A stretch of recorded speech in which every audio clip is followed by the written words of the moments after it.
Sponsored by smart step footwear, খাঁটি চামড়ার জুতা ও স্যান্ডেলের বিশ্বস্ত প্রতিষ্ঠান।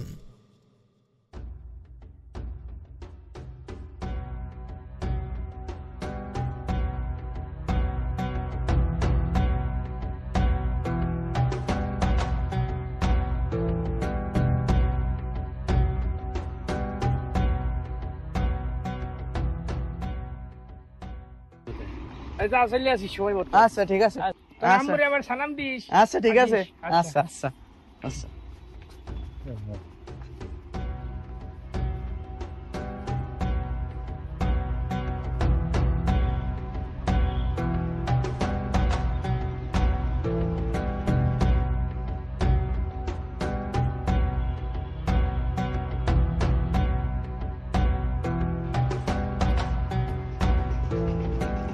আসসালামু আলাইকুম সভাপতি সাহেব। ওয়ালাইকুম আসসালাম। আপনি ভালো আছেন? এই গাড়ি গুটি লইয়ে এই একবার এই প্রস্তুতি নিয়ে চলে আসছি, তারাবি পড়াবো না ইনশাল্লাহ এবার। তো এসে কথা বলি, রাইখে আসি জামা কাপড়। কি আবিশা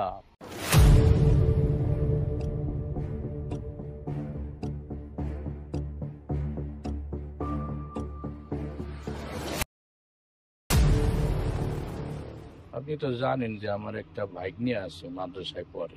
জি, এতদিনও হেফজো পড়তে আসছিল, তাই তেমন কিছু বলিনি। এবছর ওর হেফজো শেষ হয়ে গেছে। যেহেতু এটা আমার বাপ দাদার মসজিদ, তাই আমি নিয়ত করছি এখন থেকে তারাবি আমার ভাগ্নেই পড়াবে।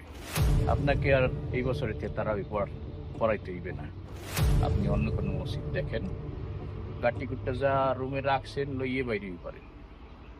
আর ভুল তো টিভি আর হইলে মাফ করে দিবেন, আপনি আসতে পারেন। সভাপতি সাহেব আসলে কি বলবো, এই ব্যাপারটা তো আপনি আমাকে আগে জানালেও পারতেন। এখন তো রমজানের শুরু প্রায়।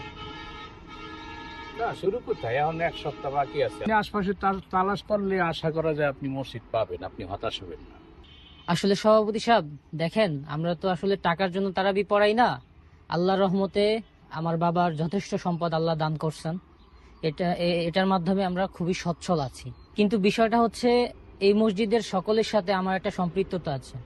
কিন্তু আপনি স্বজনপ্রীতি দেখাতে যে এভাবে একজন কোরআনের হাফেজকে অবমাননা করবেন, এটা আপনার থেকে আশা করিনি সভাপতি সাহেব।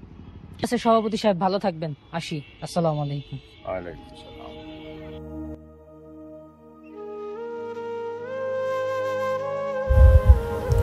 আসুন আমরা স্বজন প্রীতি না করে কোরআনের হাফেজদের সঠিকভাবে মূল্যায়ন করি।